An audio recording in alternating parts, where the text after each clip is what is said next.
It is a work of art, an engineering marvel, and a machine built to best an icon. We only make one car, and then we do that only every 10 years. Now, France's most famous marque is back with an all-new 2.4 million euro, 1,500 horsepower machine called the Chiron. If we say we want to build a car that makes it to a top speed above 400 km per hour, you need to deliver.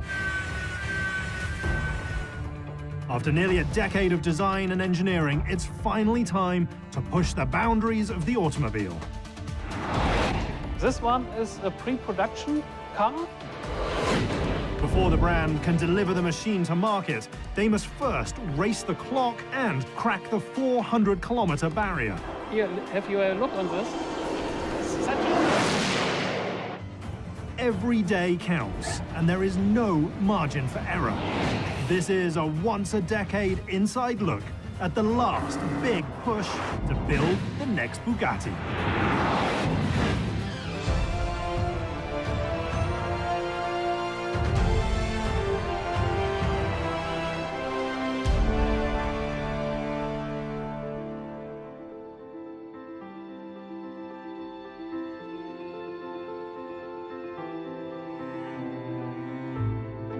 Welcome to Molsheim, France.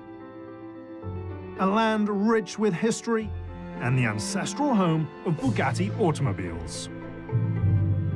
We are here in the atelier. That's the place where we produce all the Chiron before, and now we had to adapt the atelier to the new car, to the Chiron. This is one of the most unusual car factories in the world. Everything here is artisanal, and there's rarely a rush. Yet today, the pressure is palpable. It is just 6 months before the brand's newest hypercar begins production. We have a short period of time to get going in our factory, so the next race is running. Just 500 cars will ever be built, and each one carries a 2.4 million euro price tag before options. Yet two figures really stand out.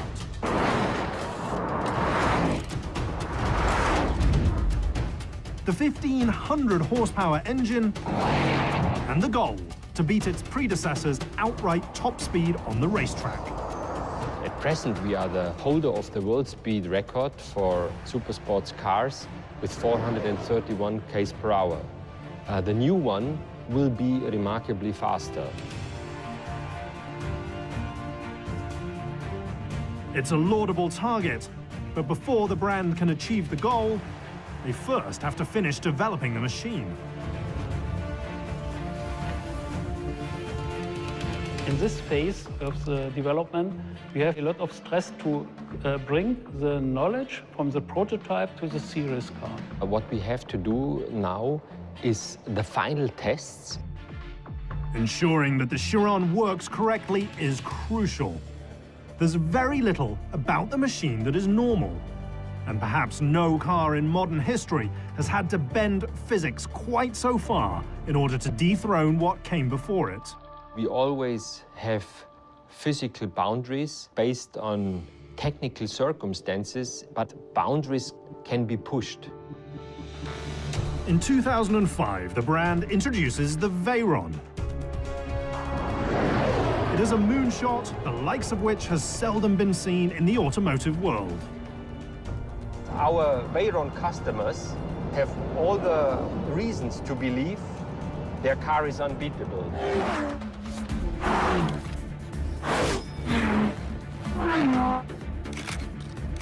Ten years later, however, it's a different story. Competitors nip at the company's heels, and the marque needs a new machine to hold on to their record for the world's fastest production car. The brief basically had one line: do everything remarkably better than in previous time. When the project begins, the target is clear, but the path is not. If you start a car project like this, where you really go to the border of physics, if you would know everything right away, then it would be easy. But this is not the case. The team's first major decision cuts right to the heart of the matter. To hit a new top speed, they need a brand new engine. There was a lot of speculation in the market, whether it will be an electric car or maybe a hybrid, or will it be a combustion engine supercar again. Engineers decide that the best course of action is to build upon the Veyron's famed W16 power plant. The biggest one is the requirement to improve the horsepower. Upping the ante has been a hallmark of the automotive industry since the beginning. The saga starts in 1886, when German inventor Carl Benz bolts a single-cylinder motor which has less than 1 horsepower onto a 3-wheeled carriage. 2 decades later, in 1908, Henry Ford puts the world on wheels when he introduces the Model T. The machine transforms society with just 22 horsepower. 47 years later, the first production car with a 300 horsepower motor arrives. Yet it will take another half a century before the introduction of the Veyron more than triples the number. Around the world, you can find a lot of supercars that have strong engines, that are powerful and drive very good. To have a unique design, a piece of automotive art, this is the challenge. By 2010, the car world is a very different place. At the dawn of the decade, over 50 different production cars now offer more than 400 horsepower. Almost 60 models come standard with 500-plus horsepower engines. And around 20 more machines have motors producing over 600 horsepower. It is the golden era of the combustion engine. Well, I think competition makes our life a little bit easier. You also can get spirit from your competitor cars. Where the Veyron once stood all alone, now there are at least 5 different hypercars capable of producing over 800 horsepower and hitting top speeds in excess of 340 kilometers per hour. The automotive market is the most challenging industry we see around the world. It's highly developed, and there are thousands of creative guys thinking about new technical solutions. The Chiron is perhaps the last, best hypercar of its era. And the zenith of the internal combustion age. It's the last real combustion engine in this horsepower level, because it's very complicated to make 1,500 horsepower as a combustion engine in such a car.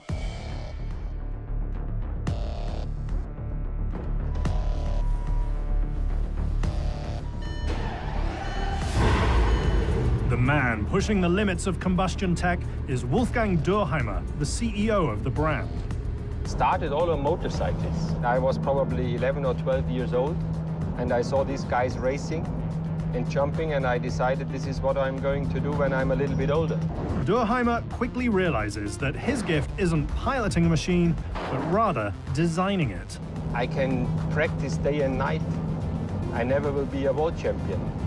So I thought it's better for me to focus on the technological side. The desire to become an engineer leads him to Munich's Technical University, where he wins a Fulbright scholarship. Yet it's an idle flip through a motorcycle magazine that changes his life. I read about a problem with racing motorcycles, and I thought this is a good subject to work on. It's the start of a remarkable engineering odyssey. I got a call from Porsche. Do you want to become the product line director for the 911? A year and a half after landing the job, Dürheimer is running Porsche's entire R&D department. Honestly, at the beginning, I couldn't believe it. I thought that this is the max you can reach as an engineer. It's fast, it's the 911, and you think there is no possibility to peak it again. One phone call later, that sentiment changes when Dürheimer is offered the top job at Bugatti. I would say it's a sequence of lucky questions. thinking about the Bugatti offer and knowing this car, you again realize there is always room for improvement. Improvement that starts 3 years earlier. The last iteration of the W16 produces 1,200 horsepower. To exceed the Veyron's top speed, engineers calculate that a new engine needs a 25% increase in power. That's equal to the entire motor in a normal car. We defined very early in the project that we need 1,500 horsepower. 1,500 horsepower motor would be the most powerful engine ever built for a series production car.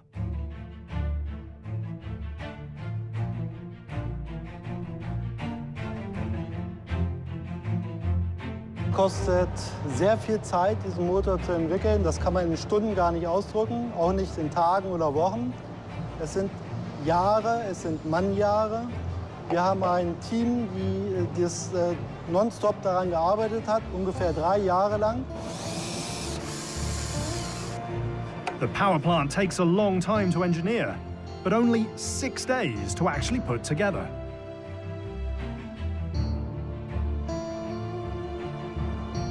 "95% of the power plant is new, but it's the 4 turbochargers that are the key.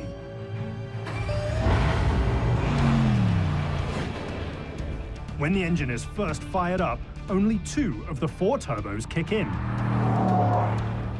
But once the engine hits 3,800 revolutions per minute, the other pair spin into action. The result is an engine that produces maximum torque over 70% of the power range.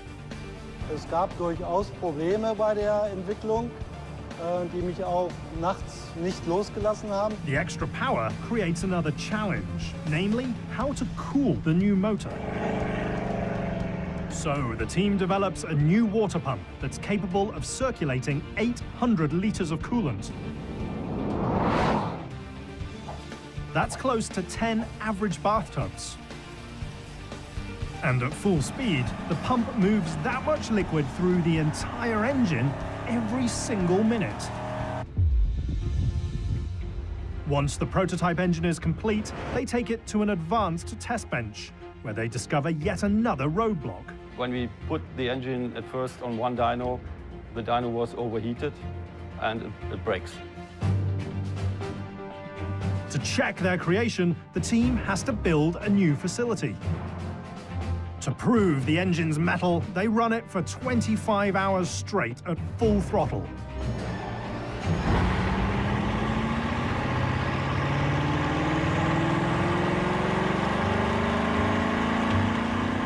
Were it on the road, the power plant would have traveled from Wolfsburg, Germany to Phoenix, Arizona.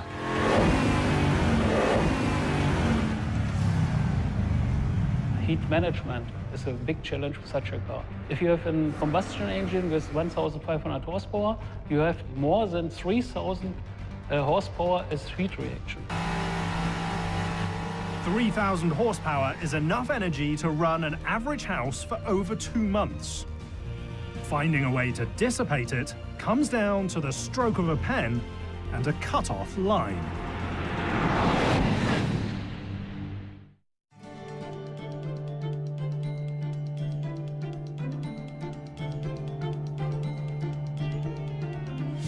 Team Bugatti has just settled on a preferred engine configuration for their newest supercar. The question they now face is how to wrap it in a beautiful exterior. A new and next Bugatti is not done like that, with a finger snip. It occupied me day and night. Obviously, in a designer's head is, what's next? Achim Anscheit is the man tasked with reshaping an icon and keeping a brand alive. I worked on this car for more than 10 years, and there were various proposals that I did here in the studios. Hundreds of sketches and models that we did. It was a big part of my life. It was a big gamble on my career as well. Achim's path to a pen doesn't begin with art, but rather an education in the pits. International field of track motorcycle racers gets off to a fast start. My personal theory is that you come to car design from 2 ways. Either your parents are architects, designers, or artists in the broader sense. Or you come with a motor virus. My father was a motorcycle racer in the 60s. I grew up in the pit lanes of the Grand Prix world. Most car design is intended to help sell the machine. Inside the Bugatti design studio, the focus is a bit different. It has to be when you're defining a machine intended to blast well past the 400-kilometer-an-hour barrier. Everything starts with a lot of thinking, but the thoughts are best expressed by sketch work. Once the team defines the car on paper, it's time to move it into the digital world. So I think we started with the negative flicks, right? Eventually, you still need to touch and feel the machine. So an artisan sculptor creates a full-size clay model. Each panel is lovingly and painstakingly worked until it's perfect. The artistic lines need to look good, but it's the path air travels around the machine that's critical. For a car to go over 400 kilometers an hour, you need to carefully consider the aerodynamic flow around and through the car. Funneling clean air sounds easy, but it's not. As a vehicle is pushed forward, it creates turbulence. The more unsettled the air becomes, the less energy it contains. And the W16 power plant needs a massive amount of high-energy air. So, the team turns to Dallara, one of the most famous names in motorsports. If you've ever watched the Indy 500, you've seen their aerodynamically tuned chassis in action. Here we are in the Dallara's wind tunnel, where we test a 40% scale model, trying and understanding the aerodynamic behavior of the car. The engineering firm starts in 1972, and their early racing success crystallizes the notion that they can harness the wind. The wind tunnel has a fan which produces over 1,000 horsepower. This pushes the air towards the model. Dallara's tunnel can generate wind speeds up to 200 kilometers per hour. It's a far cry from the Chiron's eventual top speed, but fast enough to determine where the cleanest air lives. Inside the model, we have a balance which measures the forces. And we have up to 250 pressure channels that we use to acquire the data. The relatively tiny scale model helps aerodynamicists measure airflow around the car and even inside it. It's difficult to keep a car on the road when you go above 400 km per hour. Just compare that an Airbus is lifting off at around 280 kilometers per hour.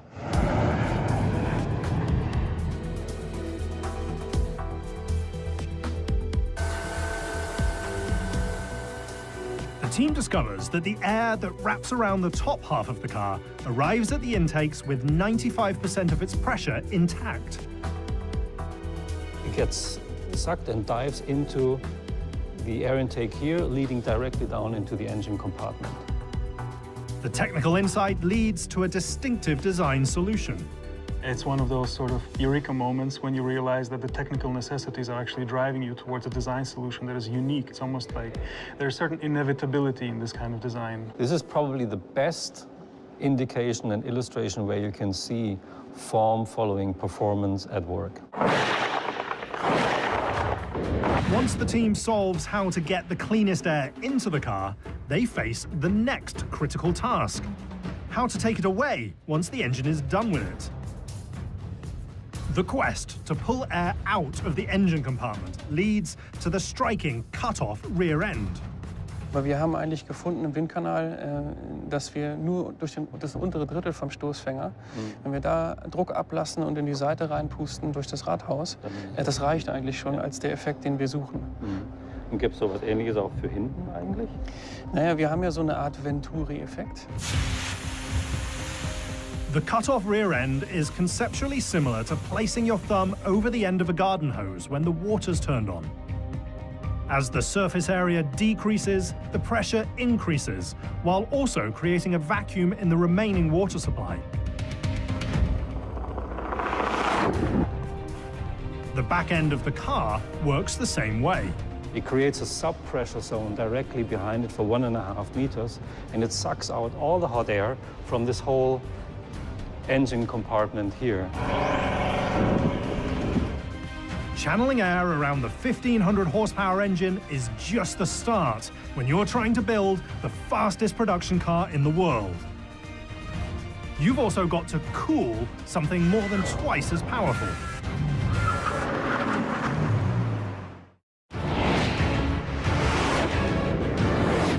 The Chiron's 16-cylinder power plant generates 1,500 horsepower and pushes the machine to a planned top speed well over 400 kph. Yet going fast is just half the battle. If you want to stop the car out of 400, you need 4,000 horsepower. So that means this thermal energy you have to get out of the car somehow. To cool the car's brakes, the team literally attacks the problem head-on. We have an integrated brake cooling air duct in the headlamp, which leads high-pressure air directly onto the brake. Like the Veyron, the Chiron combines mechanical brakes at each wheel with an air brake at the back. If you start braking from 400 with this air brake and the mechanic brake, you can have a deceleration up to almost 2G. 2G, or twice the force of gravity, is impressive. Yet the power of the mechanical brake is even more surprising. The new brake is 3 times more powerful than the engine. All that power is tested inside of a brake dyno.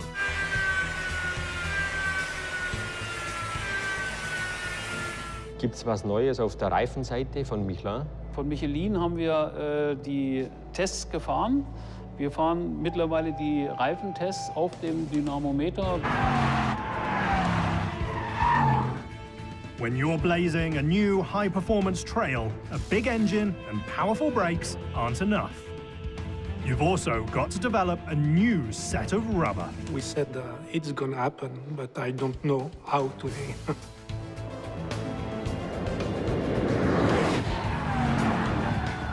Michelin starts designing a new tire at their state-of-the-art facility in Clermont-Ferrand, France. The massive proving ground houses a high-speed circuit, a one-of-a-kind wet track, and enough pavement to make a tire shriek in terror. For serious tires where you have, let me say, the guarantee you have lifetime, including traction and high-speed conditions on a long distance.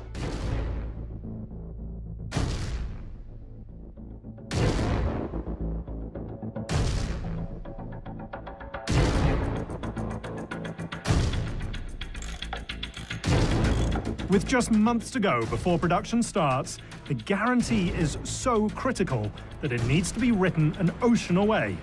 Inside Michelin's Aircraft Tire Test Center in Charlotte, North Carolina.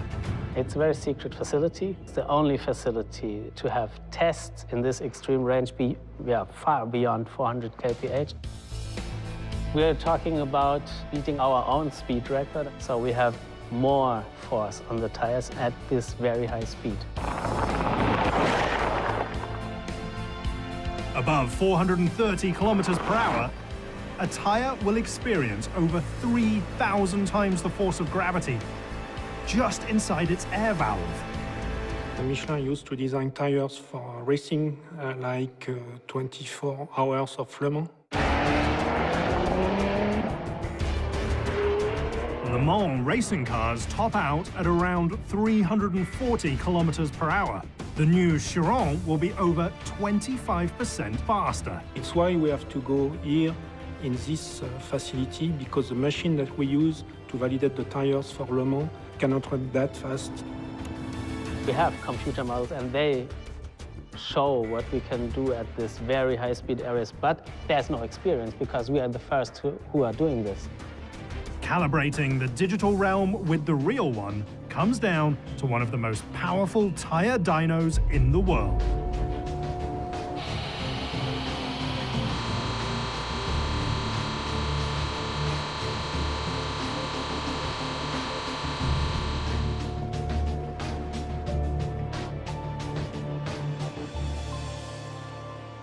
We are not far away from start of production. I could see that the tire is really capable to go for this speed. This is very confident for me.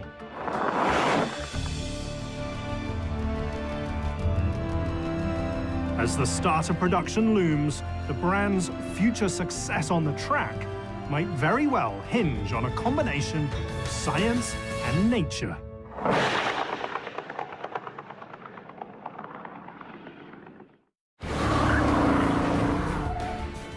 After nearly a decade of deliberation, Bugatti has finally chosen a path for their new supercar.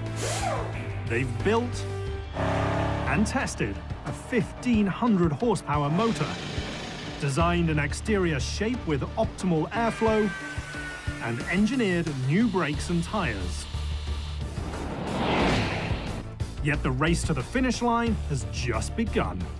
This is an outstanding challenge that you need to cope with every day when you work. For us, there is no room to fail. Now the clock is counting down towards the delivery of the first machine, and the pressure keeps increasing. Nothing is more important as this. In the past, we had sometimes colleagues, they forgot the birthdays of the children. To succeed, the team must merge the artistic exterior shape with the technical requirements needed underneath. So the process starts that we have a styling idea for the car and we have a technical vision.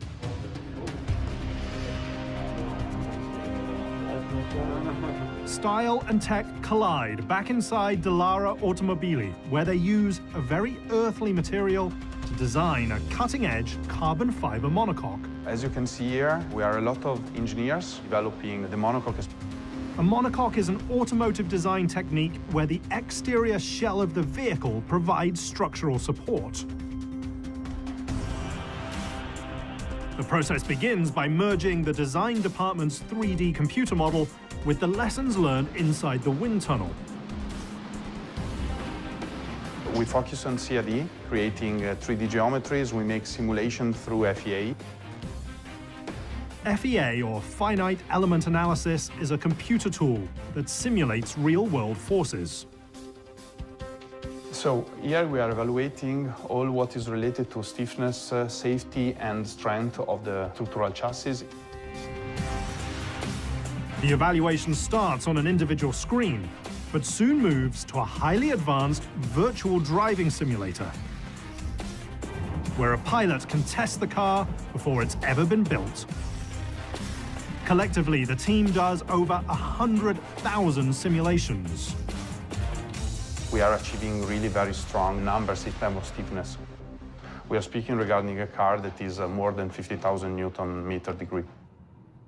A vehicle with 50,000 Newton-meter degrees of stiffness is so strong that if you placed two average minivans on top of the left front wheel, the right rear wheel would only go up by 1 degree. The fundamental idea behind the machine's stiffness isn't new tech, but rather nature. The architecture that the team uses is similar to honeycomb. You have one skin of carbon, honeycomb, and then another skin of carbon. This is called sandwich structure that is typically from aerospace.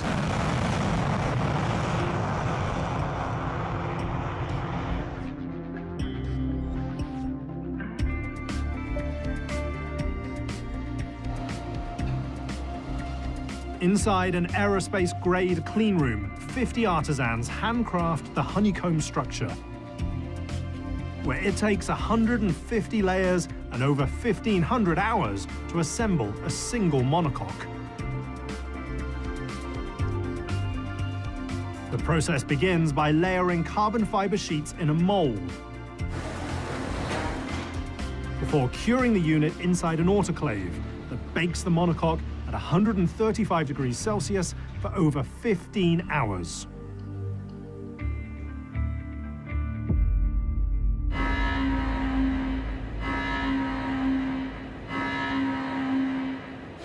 Once the unit is cured, it's moved into a climate-controlled, state-of-the-art milling machine, where it will take an additional day to remove excess material.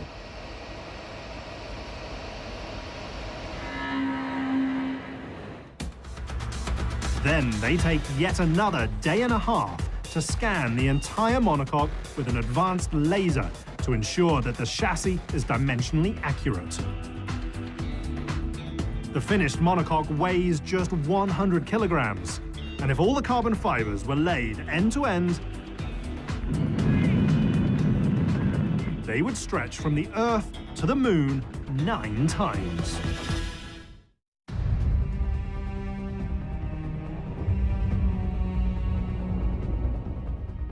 Time continues to tick as Bugatti engineers race to wrap up the development work on their first new machine in over a decade. Now it's time to step it up a notch and run the entire vehicle on a chassis dyno. We need to do testing before road testing. That means test rig testing. This rig could show all the forces and torques which are coming to each wheel, moving the complete car on the test rig. A 3.5-week run simulates nearly a year on the road. It's also the first improvement of the durability and to check really is the stiffness as simulated. Few people know the new Chiron inside and out, quite like chief engineer Willy Netteschil. I could believe it. I really have to say, because for each engineer, it's a dream. Nobody thinks really it's possible that you can get such a job. Amazingly, Netteschil's gift for engineering doesn't start at the track, but rather in the dirt. He leads VW's pickup truck project. In former times, after my study for mechanical engineering, I started for trucks.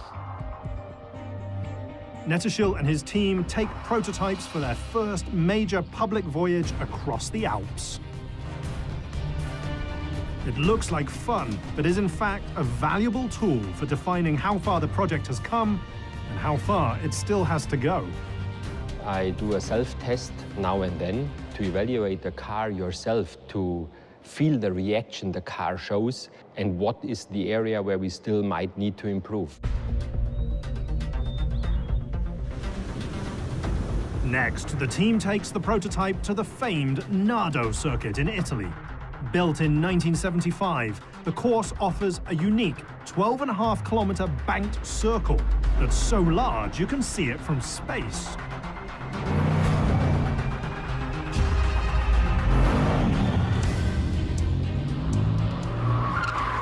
In this Nardo drive, I remember that we felt some reactions on the rear axle that I in particular didn't like too much. Als wir das letzte Mal in Nardo waren, haben wir ja an der Hinterachsabstimmung nochmal bestimmte Änderungen vorgenommen. Das haben die Herrschaften jetzt hier verbaut. Genau. Funktioniert das auch im High-Speed-Mode? Every testing cycle, every couple of weeks, I'm holding my breath that nothing major will surface that will have us going back to the drawing board, because that would be pretty much a disaster right now.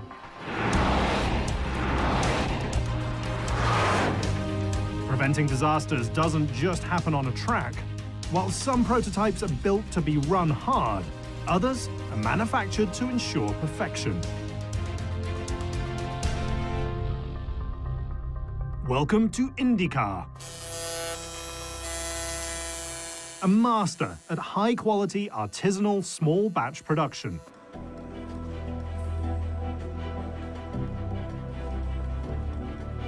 Here, the Chiron's interior is painstakingly put together.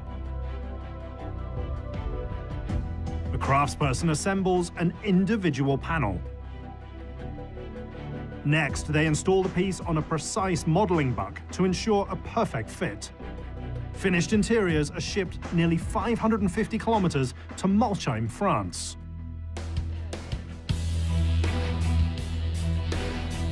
There are just a few weeks left, and the Bugatti atelier is in full swing, building the final prototypes. Last step before start of production. Everything is assembled by hand. You have no robots in the atelier, only people. We are assembling the car in a box, like in a Formula One.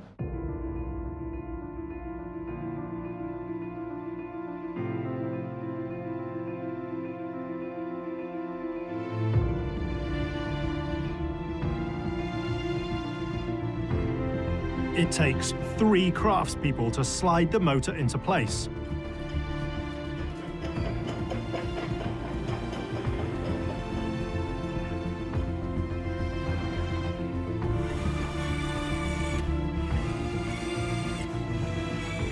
And just 14 bolts connect the rear chassis to the occupant cell. When you produce a car who have a speed limit over 400 kilometers, every single process is critical.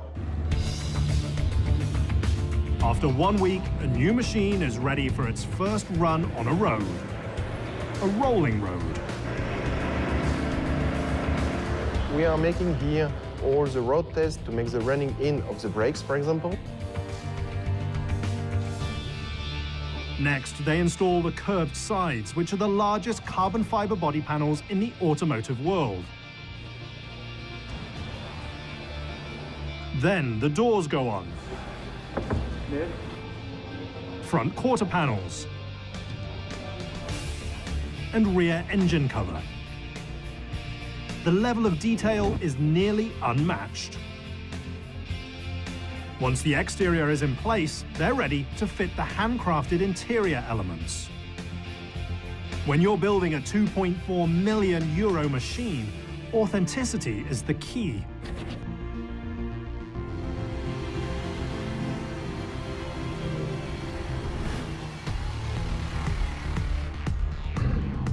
Finished prototypes head directly to one of the most unusual testing facilities in the world. And the only place on Earth where the team can push the edge of the high-performance envelope.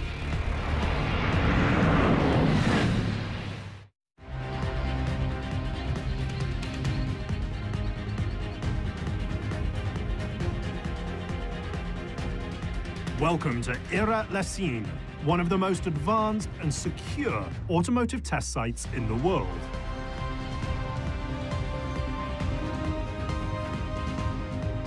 This is where the Chiron will either get its stamp of approval for the start of production or send engineers back to the drawing board. Era-les-Cygnes is my office, our office, yeah? Era is holy ground for high-performance automobiles. This is the only place on Earth where car brands can push their machines safely towards the 450 km/h barrier. What is special here in Era is really to have the top speed area.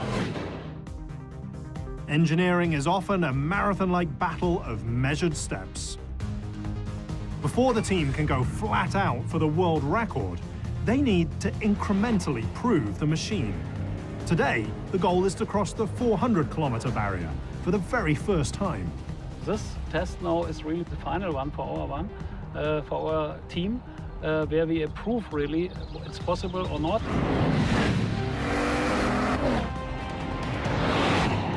With the clock counting down towards production, the team can't afford any setbacks. High-speed stability tests, because now we drive to 400 kph. And for this, we have to go very on the safety side, step by step. Small changes can have a big effect on the track.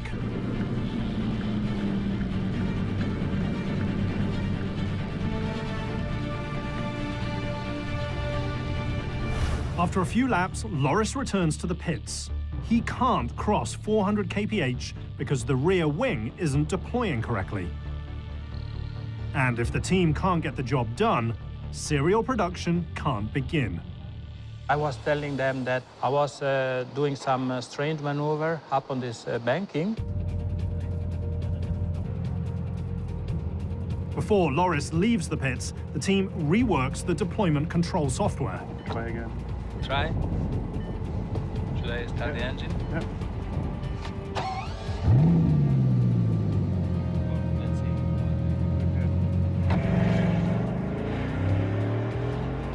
We're just checking the situation if the wing is okay, in a good shape. So that means, as an engineer, I'm still concerned that everything is working in a perfect way. A few laps later, Loris gives it another go. A fast lap in the Chiron is a really fast lap. The world is flying when you are in the car. above 400 km per hour, everything needs to work out according to plan. It's taken Bugatti over 200 sets of tires, 5,500 laps at Era, and over 100,000 kilometers of testing to get to this point. Now, all they have to do is successfully drive past 400 kph so that the engineering team can give the green light for production to begin. You don't do it just in between two appointments during the day. Near max velocity, the Chiron covers over 120 meters per second. That's nearly the wingspan of two 747s every second.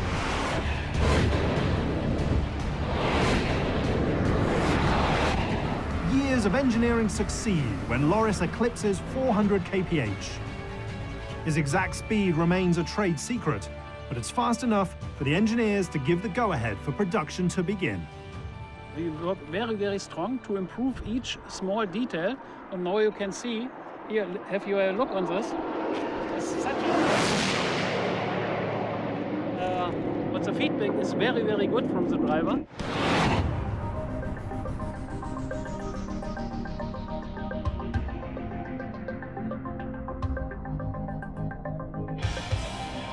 After years of late nights and hard days, the team has achieved the first step in their quest.